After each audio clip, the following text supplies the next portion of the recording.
வணக்கம் வாசகர்களே. அவன் பேர் கண்ணன். வயது 47. சிறியதொரு கிராமம். 40க்கு அப்புறம் அவன் வாழ்க்கை அமைதியாகவே ஓடிக்கொண்டிருந்தது.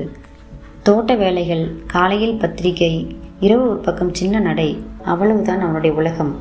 மனைவி இருந்த காலத்தில் வீடு கலகலப்பாக இருந்தது. இப்போ காலியாக இருந்தது. பிள்ளைகள் 2. ஒருத்தன் லண்டனில், இன்னொருத்தன் கோபியில் டாக்டர். அவனோ தினமும் வேலைக்கு போயிடுவான். வீட்டில் கண்ணன் தான் ஒருவனாய் இருந்தான். வீட்டில் வேலைக்காரர்கள் தோட்டத்துக்கு மட்டும் வைத்திருந்தான். சமைப்பதற்கு யாரும் இல்லை. இருவருக்கும் ஹோட்டல் சாப்பாடு தான். தினமும் அதே சோறு, அதே குழம்பு. இட்லியில் கூட காரம் இல்லை போல. அப்படித்தான் ஒரு நாள் சிரிக்க சிரிக்க சொல்லியிருந்தான் கார்த்திக். ஆனால் உண்மைதான், அந்த சாப்பாடு மட்டுமல்ல, வாழ்க்கையிலும் சுவையில்லாமல் போன மாதிரியே இருந்தது. ஒரு நாள் மதிய வெயிலில் கண்ணன் தன்னுடைய தங்கை வீட்டுக்கு போனான். தங்கையின் பெயர் சிவகாமி. ஒரு நல்லவள். அங்கதான் அவளது இளைய மகள் நந்தினி இருக்கிறாள். நல்ல பொண்ணு. படிப்பை முடிச்சு வீட்டிலேயே இருக்கிறாள். வீடு வெறிச்சோடு இருந்தது. கதவு பூட்டப்படாமல் இருந்தது. ஏன் யாரும் இல்லை என்ற சின்ன சிந்தனையோடு கதவை தள்ளி உள்ளே சென்றான். வீடு அமைதியாயிருந்தது. பின்புறம் ஓரிரு முனகும் சத்தங்கள். அங்கதான் ஒரு பழைய அறை இருந்தது.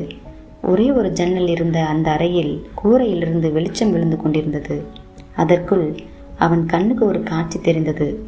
நந்தினி பளிங்கு மேனியோடு பழைய கட்டிலில் உட்கார்ந்தவளாய் தலையில் மல்லிகைப்பூ வைத்திருந்தாள்.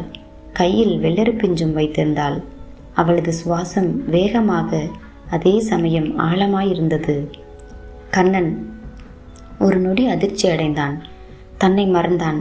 மாமா மருமகள் என்ற பிணைப்பை தாண்டி இவள் ஒரு பெண், நானோ ஒரு ஆண் என்ற உணர்வு நெஞ்சை உரைத்தது. அவள் அங்கே என்ன செய்கிறாள் என்பதை பார்த்ததும் அவனுக்கு உள்ளுக்குள்ளே ஒரு அமைதியான உணர்வு வந்து சேர்ந்தது. ஏதோ தேடியதை கண்டுபிடித்தது போலவும் அவனுக்கு பதட்டம் குறைந்து சற்று நிம்மதியோடு இருந்தான். நந்தினி அவன் பார்த்ததை அறியாமல் பழைய கட்டிலில் மேனி சாய்த்தவளாய் அமைதியாயிருந்தாள். அவன் ஒரு நிமிடம் தவிக்காமல் அமைதியாக பார்த்தான். அவன் வாழ்நாளில் நினைக்க மறந்திருந்த ஏதோ ஒரு உணர்வு, ஒரு சுவாசம் அந்த அறையில் பரவியது. திடீரென திரும்பி வெளியே வந்தான். முன்னறையில் இருந்த சோபாவில் அமர்ந்தான். கண்ணில் எண்ணங்கள் மட்டும் ஓடின. சில நிமிடங்களில் நந்தினி வந்தாள். தாவணி சட்டை பாவாடையில் ஒரு நேர்த்தியான அழகு. முகத்தில் வெட்கம், குழப்பம், எதையோ மறைக்க முயற்சி. மாமா, எப்போ வந்தீங்க? கண்ணன் அமைதியாக உற்று பார்த்தான்.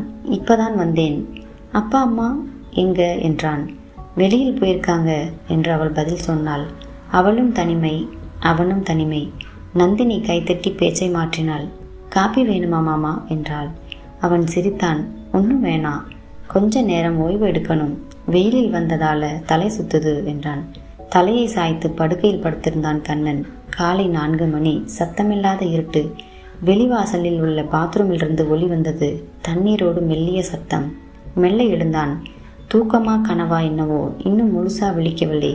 நந்தினி குளித்துவிட்டு வாசல் அருகில் நின்று கொண்டு ஆடை களைந்த வண்ணம் வெண்மையான துணியால் தலை துவட்டி கொண்டிருந்தாள்.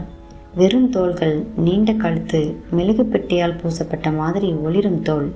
ஒரு நொடி அவளுக்கு இது ஒரு சாதாரண நிமிடம்தான். அவள் எந்த உணர்வும் இல்லாமல் இருந்தாள். ஆனால் அதே நேரம் அவனுக்கு பெரிய விஷயம். அது அவன் வாழ்நாளில் மறக்க முடியாத ஒரு தருணமானது. கண்ணன் தலை திருப்பினான். ஆனால் மனம் அந்த காட்சியிலேயே இருந்தது. மாமா, நீங்கள் எழுந்துட்டீங்களா? நந்தினி மெதுவாய் புன்னகையுடன் கேட்டாள். தூக்க வராம தான் எழுந்துட்டேன். நீ எப்போ எழுந்த என்றான். நேற்று தூக்கமே வரல, பழைய நினைவுகள் எல்லாம் வந்துருச்சு என்றாள். அவள் குரலில் ஏதோ சோர்வு, அவள் கண்ணில் ஏதோ தேடல், அவள் உடம்பில் ஏதோ உருக்கம். கண்ணனோ மெதுவா அவளிடம் பக்கத்தில் போனான். தூக்கத்தினால் அவளுக்கு தலை சுழன்றது. இதயத்தில் வந்த உணர்ச்சிகள் காரணமாக அவளுடைய மனமும் அமைதியின்றி குழம்பி போனது. அவளது புன்னகை முகம் பக்கத்தில் நின்றதும் சற்று நெருக்கமாக பரவியது. அவனுடைய கைகள் வியர்வையால் நனைந்து துடித்து கொண்டிருந்தது. கடுமையான பதட்டத்தோடு அவன் உள்ளுக்குள்ளே நடுக்கம் அனுபவித்தான். அவளிடம் உறவு சொல்லில் பேசினாலும் உணர்ச்சியில் வேறு விதமான பரபரப்பே. அவளை தொட்டுவிடக்கூடிய அளவுக்கு நெருக்கத்தில் இருந்தது. அவளை ரொம்பவும் அருகில் இருந்தது. ஒரு கை நீட்டினால் தழுவ முடியும் தான் போல இருந்தது. அவன் பார்வை மட்டும் அருகே வந்தது. கையல்ல. அவளோ தலையை சாய்த்து கொண்டு கண்ணன் பார்க்கும் இடத்தை பார்த்து சிரித்து விட்டாள். அவன் விரைவில் அகன்றான். சரி நந்தினி, நான் போய் ஃப்ரிட்ஜில் வைத்த பால் எடுக்கிறேன் என்றான். மாமா, என் கையை மட்டும் ஒரு நிமிஷம் பிடிச்சிருக்கீங்களா? பயமா இருக்கு என்றாள். அவன் திடுக்கிட்டு திரும்பினான். அவளது கை முன்னே நீட்டப்பட்டிருந்தது. கண்ணன் அந்த கையை சிறிது நேரம் மட்டும் தாங்கினான். அந்த சில வினாடிகள் அவளது உள்ளம் கண்ணத்தோடு ஒட்டியது போல. மழை வரப்போகுதோ என்னவோ. காலை ஒளி மந்தமாக இருந்தது. வெளியே தெருவில் பசுக்களோடு பக்கத்து வீட்டு ராணி அக்கா சுமந்தா சத்தமாக பேசி கொண்டிருந்தார்கள். வீட்டுக்குள்ள மட்டும் சற்றும் சத்தமில்லை. கண்ணன் தண்ணியுடன் கிச்சனுக்குள் வர நந்தினி அடுப்பை தூசி துவைத்து கொண்டிருந்தாள். அவள் கழுத்து பக்கத்தில் மெதுவாய் வழிந்து கொண்டிருந்த குழாய் தண்ணீர் ஒரு நீளமான நதி போல தோன்றியது. துப்பட்டா சற்று விலகி இருந்தது. அவளது முதுகு பகுதியில் வாடிய நறுமணமும் வியர்வை துளிகளும் சின்ன கடல் போல தெரிந்தன. கண்ணன் கண்ணாடி கப்பை மேசையில் வைத்து, நீ இன்னும் தூங்கலையா நந்தினி என்றான். தூக்கம் வரல மாமா, அதான் வந்தேன். கொஞ்ச நேரம் சும்மா இருக்கிற ஆசை வந்துருச்சு என்றாள். சும்மா இருக்கிற ஆசை, அந்த வார்த்தை கண்ணன் மனசுல ரீவிண்ட் போல அடிக்கடி ஒலிச்சது. அவள் மெல்ல திரும்பி கண்ணனை பார்த்தாள். கண்ணனோ கண்கள் சற்று தள்ளி போன கண நேரத்தில் தானும் அவளின் பார்வையை தாண்டி சென்றது போல உணர்ந்தான். மாமா, நான் கோழிக்கறி சமைச்சு வச்சிருக்கேன், நீங்கள் ஊருக்கு போகிறதுக்குள்ளே சாப்பிட வேண்டும் என்றாள். அந்த கோழிக்கறி இல்லாமல் போனாலும் பரவாயில்லை நந்தினி, நான் இப்போ உன்னை பார்க்கறதுல தான் மொத்த சுவை இருக்கே என்றான். அவள் சில நிமிஷம் அசையாமலே நின்றாள். பிறகு புன்னகையுடன் அவளது கை மேசையோரம் தொடர்ந்தது. அதுவும் ஒரு சொல்லில்லாத பதில்தான். அவன் ஒரு பக்கம் பிளாஸ்டிக் டப்பாவை எடுத்துக்கொண்டு வர அவள் மெதுவாகவும் நிதானமாகவும் கொஞ்சம் தயக்கத்தோடும் அவனுக்கு பின் நடந்தாள். என்ன செய்ய வேண்டும் என்று உறுதியாக தெரியாமல் இருந்தாலும் அவர் பின்னால் சென்றாள். அவன் 10 வினாடி நேரம் கீழே சாய்ந்து கட்டிலில் பையை எடுத்தபோது, மாமா, நான் உங்கள் பக்கத்தில் இருக்கும்போது அந்த நேரம் ஒரு அமைதியாகத்தான் இருக்கும். ஆனால் அந்த அமைதிக்குள்ளே ஏதோ ஒரு சொல்ல முடியாத சத்தமில்லாத ஒரு உணர்ச்சி போல் இருந்தது. அவன் பக்கம் திரும்பி அவளது கையை மெதுவாக பிடித்தான். சிறிது தளர்ந்த ஆனால் மறுப்பில்லாத பிடியில் மெல்லிய அன்பு பாசக்கயிறாக மாறியது. மாலை நேரம். மாடியில் நின்று வானத்தை பார்த்து கொண்டிருந்தாள் நந்தினி. நிசப்தமாயிருந்த அந்த நேரத்தில் ஒரு மெல்லிய காற்றோசை வந்தது. அது அவளது முடியை கிள்ளி சென்றது போல. அவன் மேலே வந்த சத்தம் கேட்டு அவள் திரும்பினாள். கண்ணன் ஒரு துணியுடன் நனைந்த தலைமுடியை துவட்டி கொண்டே வந்தான். மாமா, நீங்கள் இப்போதான் குளிச்சிங்களா? அவளும் மெதுவாக நடந்து அவனிடம் வந்தாள்.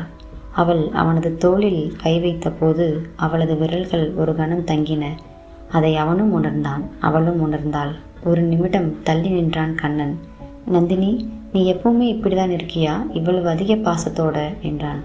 மாமா, இது பாசமா இல்லையா எனக்கே தெரியல. ஆனால் உங்கள் தோளுக்கும் என் உள்ளத்துக்கும் என்ன தொடர்பு இருக்குன்னு சொல்கிறது எனக்கே தெரியல என்றாள்.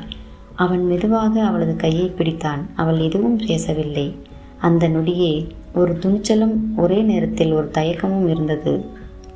நந்தினி, நீ இல்லாமல் போனதா இவ்வளோ நாட்கள் வாழ்ந்தேனா தெரியலை. இப்போ மட்டும் இருக்கிற ஒவ்வொரு நொடியும் விலைக்கு கூட கிடைக்காத நிமிடமாக தான் இருக்கும் என்றான். அவள் அவனிடம் அருகே வந்தாள். மழை தொடங்கியது. மாடியில் முதல் துளிகள் விழுந்த சத்தம். அவள் மெதுவாக அவனது மார்பில் தலையை வைத்தாள். நான் இருக்கேன் மாமா, நீங்கள் நினைக்கிற அளவுக்கு நானும் தொலைந்து விட்டேனோ, பயமாக இருக்கு, உங்கள் அருகில் நிம்மதியாக இருக்கு. அவனது கை அவளது இடுப்பில் சற்று வளைந்தது.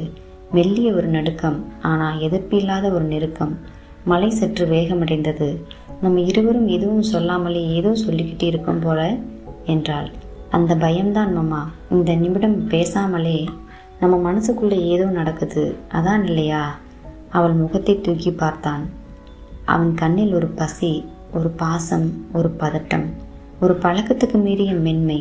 அந்த கணத்தில் இல்லை என்று சொல்ல முடியவில்லை. மழை அடங்கிய பிறகும் கூட பெருமழை பெய்தது இருவரு உள்ளத்திலும். மாடித்தரையில் கொஞ்ச நேரம் அமைதியாக சேர்ந்து நின்ற பிறகு நந்தினியும் கண்ணனும் கீழே மெதுவாக படிகளை இறங்கி அடித்தளத்துக்கு வந்தார்கள். இருவருமே அவ்வளவு பேசவில்லை. மௌனம்தான் அப்போது அதிகம் சொன்ன மொழி. நந்தினிக்கு வெளியில் ஈரமாகவும் உள்ளே கொதித்தது. கண்ணன் கண்ணால் பார்த்தாலும் தன் எண்ணங்களை மறைக்கும் தண்ணீரை போல் இருந்தான். அவள் அருகே வந்தபோது அவன் மெதுவாக கேட்டான், நீ தூங்க போறிய நந்தினி என்றான். இல்லை, தூக்கம் வரல. ஏன்? மனசு சும்மா ஏதோ ஒரு வேகத்தில் இருக்குது, அதுக்குத்தான் இப்படி. உங்கள் குரல் கூட என் மூச்சில் பதிச்ச மாதிரி இருக்குது என்றாள். அவனது முகம் பார்வையுடன் நிதானமாய் அவளது முகத்தில் படுத்தது. அவள் கூந்தலில் இன்னும் சில துளிகள். அவளது மேனி மென்மையாக திகழ்ந்தது. ஒரு விதமான ஈரம்தான் அது. ஆனால் ஈர்ப்பு கலந்த பாசம் அதற்குள்ளிருக்கும் உண்மை. நந்தினி, நான் உன்னை பார்த்த நாளிலிருந்து உன் கண்களில் ஏதோ ஒரு தனிமை இருந்த மாதிரி தோணுச்சு. ஆனால் இப்போத்தான் புரிகிறது அந்த பாரம் நம்ம இருவருக்கும் பொதுவாக இருக்குன்னு. அவள் மெதுவாக சிரித்தாள். மாமா, அது பாரமா இல்லை ஒரு அழுத்தமா இல்லை ஒரு ஆசையா எனக்கே தெரியலை. அவள் அருகே நெருங்கினான். அவன் உள்ளங்கையில் அவளது கையை வைத்தாள். அவனது விரல்கள் மெதுவாக அவளது விரல்களை கோர்த்து கொண்டன. ஒரு நொடியே மரியாதை எனும் மெல்லிய கோடு, பாசம், அன்பு, ஏக்கம், தாகம், தவிப்பு, உணர்வு எனும் வெந்நீரில் கரையும் ஐஸ்கட்டி மாதிரி தளர்ந்தது. கதை முடிந்தது.